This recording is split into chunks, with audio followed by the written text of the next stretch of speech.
নমস্কার বন্ধুরা, মনীষা রান্নাঘরে সবাইকে স্বাগত। প্রতিদিনের মতো আবারও নিয়ে চলে এলাম দুর্দান্ত স্বাদের একটা রেসিপি। আজকে আমি রান্না করছি বরবটি আলুর রেসিপি। তবে বরবটি আলুর অনেক রকমের রেসিপি খেয়েছেন, এইভাবে একবার ট্রাই করুন, দেখুন ভীষণ ভালো লাগবে। তার জন্য আমি এখানে নিয়েছি বরবটি। তো এখানে আমি 1 পরিমাণে নিয়েছি, আর এখান থেকে কিন্তু আমি সবটাই নেব না, অর্ধেকটা আমি নিয়ে নেব। প্রথমে দেখুন বরবটিটা আমি কেটে নিচ্ছি। বরবটি আলুর এই রেসিপিটা শুধুমাত্র দুপুরের ডাল ভাতের সঙ্গে না, এটা রুটি পরোটার সঙ্গেও দারুণ লাগে। তো বরবটি এইভাবে একবার রান্না করে দেখুন, দেখবেন ভীষণ ভালো লাগবে খেতে। আর বরবটিগুলো কিন্তু অনেকটা নরম, এই রকম বরবটি কিন্তু ভীষণই ভালো লাগে। তো বন্ধুরা দেখুন, বরবটিটা আমি কেটে নিচ্ছি, আর আমি বরবটি ভালো করে কেটে ধুয়ে ফিরে আসছি। এরপরে দেখুন বন্ধুরা, এখানে বরবটি কেটে নিয়েছি, আর আছে আলু। বরবটিগুলোকে ধুয়ে বেশ ভালো করে পরিষ্কার করে নিয়েছি, একটু লম্বা লম্বা করে কেটেছি। একই রকমভাবে 2টো মিডিয়াম সাইজের আলু কেটে নিয়েছি, আলু একটু মোটা আর লম্বা করে কেটেছি। বড় সাইজের একটা টমেটো নিয়েছি, কয়েকটা কাঁচা লঙ্কা চেরা। এদিকে গ্যাসে কড়াই বসিয়ে দিলাম। কড়াইটা বেশ ভালো করে গরম করে দিয়ে দিচ্ছি সর্ষের তেল। তেলটা বেশ ভালো করে গরম করে নেব। পুরো রান্নাটাই কিন্তু সর্ষের তেলেই করলে বেশ ভালো লাগে।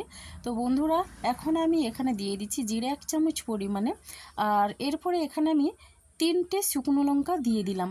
লঙ্কাটা আমি আলাদা করে আগের থেকে ভাজিনি, আমি ওই তেলের মধ্যেই ভেজে নেব।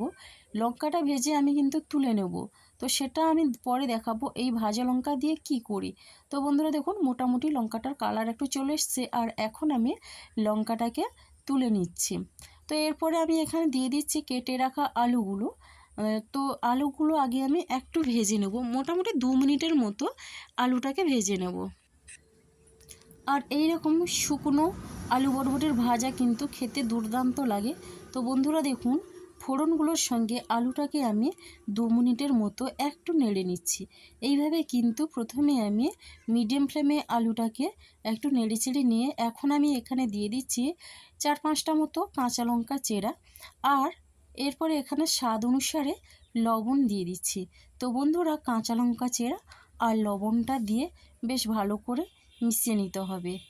তো দেখুন, লবণটা দিয়েও আমি আলুটাকে একটু নেড়ে চেড়ে আরও 2-3 মিনিটের মতো ভেজে নেব। এতে করে কিন্তু আলুটা অনেকটা নরম হয়ে যায়। তো বন্ধুরা দেখুন, এদিকে আমি কেটে রাখা বরবটিগুলো দিয়ে দিচ্ছি। তো আলু আর বরবটি আমি এইভাবে লম্বা লম্বা করে কেটে নিয়েছি। আপনারা চাইলে আপনাদের পছন্দের মতো যে কোনো শেপে আলু বরবটি কেটে নিতে পারেন। তবে রান্নাটা এই পদ্ধতিতে করলে দারুণ লাগে খেতে। তো বন্ধুরা দেখুন, বরবটি দিয়ে এখন বেশ ভালো করে নেড়ে চেড়ে একটু ভেজে নিচ্ছে। তো বন্ধুরা, মোটামুটি আমি এখানে আরও 2 মিনিটের মতো নেড়ে চেড়ে নিলাম। আলু বরবটি একটু ভাজা হয়ে আসলে এখানে আমি দিয়ে দিচ্ছি কিছু গুঁড়ো মশলা। তো প্রথমে 1/2 চামচ পরিমাণে দিলাম হলুদ গুঁড়ো, দিয়ে দিচ্ছি 1/2 চামচ পরিমাণে ধনে গুঁড়ো, আর দিয়ে দিলাম গরম মশলা গুঁড়ো 1/2 চামচ পরিমাণে। তো এখানে আমি জিরের গুঁড়ো দিচ্ছি না, যেহেতু আগে আমি ফোড়নে জিরে দিয়েছি। তো দেখুন বন্ধুরা, এখন এই গুঁড়ো মশলাগুলো দিয়ে আমি এটা লো ফ্লেমে নাড়াচাড়া করে নিচ্ছি। এই মুহূর্তে কিন্তু কোনো রকমের গ্যাসের ফ্লেমটা হাই করা যাবে না, তা না হলে কিন্তু মশলাগুলো পুড়ে যাবে। তো বন্ধুরা দেখুন, মশলাগুলো যাতে না পুড়ে তার জন্য এইভাবেই রান্নাটা করে নিতে হবে।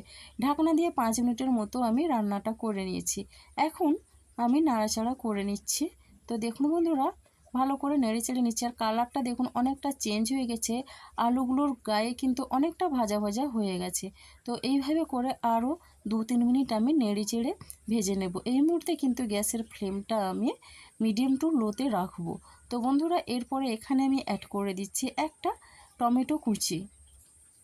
তো টমেটো কুচি আপনারা চাইলে তেলের সঙ্গে দিয়ে দিতে পারেন, তবে আমি এখনই দিলাম এই কারণে টমেটো একটু গোটা গোটা থাকবে আর ভাজা ভাজা লাগবে, তাহলে টমেটোটা খেতে এই রেসিপির সঙ্গে দারুণ লাগবে।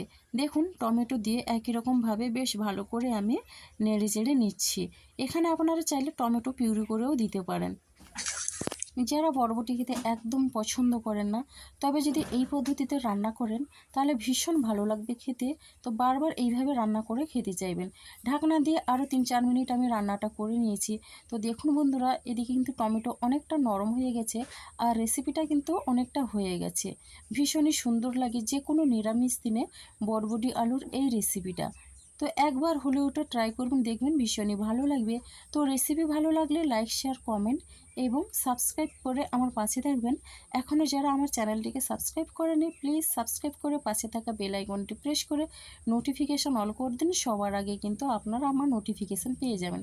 তো বরবটি আলু ভাজা হয়ে গেছে, এখন আমি পরিবেশনের জন্য একটা প্লেটে নিয়ে নিচ্ছি।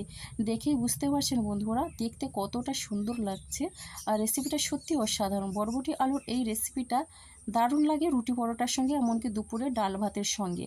তো এই রেসিপি একবার হলে আপনারা ট্রাই করুন, আর কেমন হলো কমেন্ট করতে ভুলবেন না। আপনাদের একটা মিষ্টি কমেন্ট কিন্তু আমাকে অনেকটা উৎসাহ জাগায় নিত্য নতুন রেসিপি দেওয়ার জন্যে। এবার দেখুন বন্ধুরা, আমি যে লঙ্কাটাকে ভেজে রেখেছিলাম সেটা কিন্তু একটু ভেঙে ভেঙে এই রেসিপিটা চারিদিকে ছড়িয়ে দিচ্ছি। যখন বরবটি আলুর তরকারিটা খাওয়া হবে, মুখে যখন এই ভাজা লঙ্কার দানাগুলো পড়বে তাহলে দারুণ লাগবে খেতে। তো আজকের রেসিপিটা এই পর্যন্ত। আগামীকাল আবার একটা নতুন রেসিপি নিয়ে আপনাদের অসংখ্য ধন্যবাদ, আর আপনারা সবাই সুস্থ থাকুন।